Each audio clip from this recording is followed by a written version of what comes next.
Bonjour à tous, bienvenue dans Guru Mindset, un podcast qui vous aide à devenir la meilleure version de vous-même. 2 fois par semaine, je traite de sujets auxquels nous sommes confrontés dans la vie de tous les jours et je vous donnerai différentes techniques pour affronter chaque situation et renforcer votre mindset. Ces techniques sont un condensé de formations, de coaching, de livres et de méthodes que j'ai rassemblées tout au long de ma carrière pour vous aider à gagner du temps et que vous puissiez vous construire un état d'esprit en béton armé. Le sujet d'aujourd'hui, c'est d'apprendre à laisser couler et à vous libérer. Allez, c'est parti. Il y a encore quelque temps, je me disais que je n'arriverais jamais à passer au-dessus de certaines choses. Un affront qu'un collègue m'avait fait en salle de réunion, un coup bas d'une personne que je pensais être un ami, des vieux dossiers de famille qu'on ne peut jamais remettre sur la table. Je me disais, non mais vraiment, ça c'est impardonnable. J'enrageais intérieurement quand j'y repensais, je râlais de ne pas avoir répondu ou réagi d'une certaine manière, et je savais qu'il était bien trop tard pour remettre certaines choses sur le tapis, parce que sinon on est catégorisé de vindicatif, de revanchard, de frustré, etc. À chaque fois que je revoyais les personnes en question, je bouillonnais de l'intérieur, et je ne retenais pas certaines paroles en les mentionnant. Ce qui ne servait qu'à mettre mon entourage mal à l'aise et ne me libérait absolument d'aucun poids. Je restais frustrée, meurtrie dans mon ego, blessée dans mon cœur, et j'en voulais d'autant plus à ces personnes pour la façon dont je me sentais. Et entendons-nous bien, je ne parle pas ici de petits crépages de signaux futiles, mais bien de situations personnelles graves qui nous blessent profondément. C'est difficile de revivre des moments de trahison, des sentiments qui nous ont fait mal au plus profond. Je pense qu'on connaît tous des situations comme celle-ci. Des histoires où, quand on en reparle, on a tendance à dire « Ah mais non, ça, je ne pourrais jamais lui pardonner. Ça m'a fait beaucoup trop de mal. » Et puis un jour, tout à fait par hasard, je lisais un livre sur l'apartheid, les horreurs de ce régime et la libération de Nelson Mandela. Pour rappel, le principe de l'apartheid, c'était une politique de ségrégation raciale imposée par un gouvernement blanc aux Noirs et personnes de couleur en Afrique du Sud pendant presque 50 ans.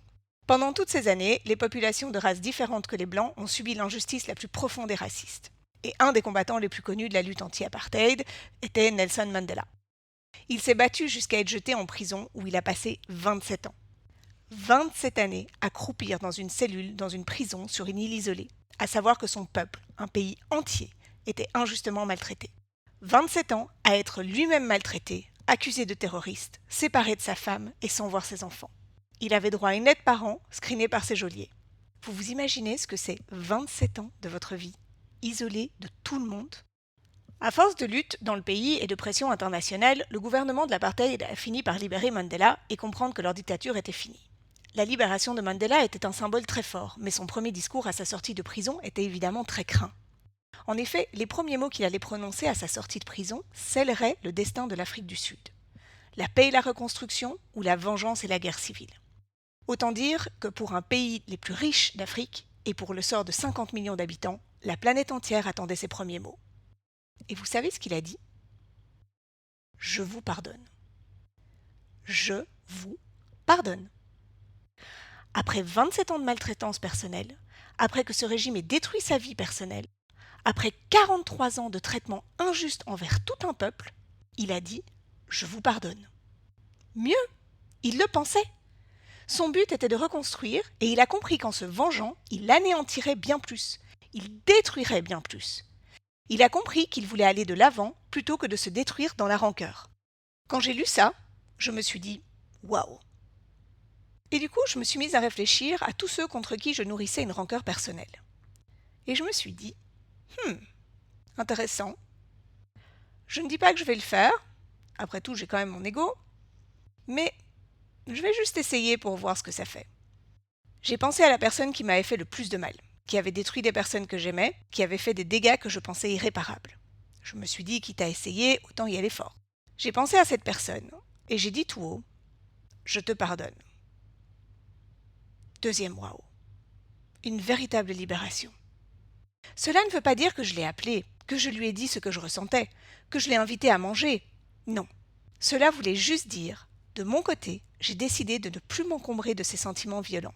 J'ai décidé de te pardonner parce que tu as tes croyances qui sont différentes des miennes et qu'en fait, elles ne m'intéressent pas. Et essayer de te changer ne m'intéresse plus.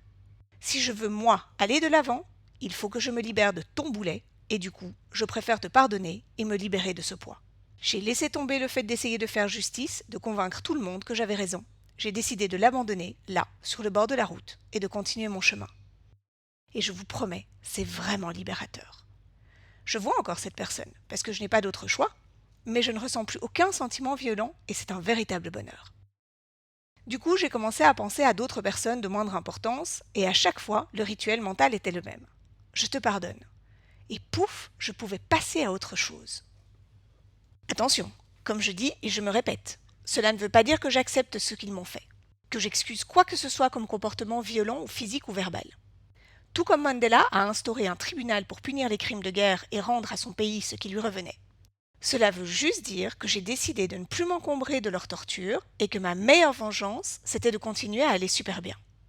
Et puis je me suis aussi dit que si Mandela avait pu le faire, s'il avait pu être un être humain aussi fort, après toutes les tortures qu'il avait traversées, je pense que moi aussi je pouvais y arriver. Le résultat ?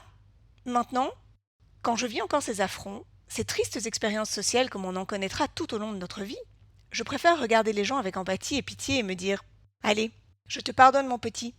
Tu réaliseras peut-être un jour que tu es un idiot, mais cela ne me concerne pas. Et ce sera ton problème, plus le mien. » Et après, je pars toute légère. Et je ne m'encombre plus de ces histoires. Et quand les gens m'en reparlent, je leur dis de façon tout à fait sereine « Sincèrement, ça m'intéresse plus. » Et je change de sujet. Parce que les gens se nourrissent de vos sentiments. S'ils voient que vous êtes désintéressé, ils le seront aussi. Alors sincèrement, faites l'exercice. Après tout, vous ne risquez rien. Pensez à ces personnes destructrices. Pensez à Mandela.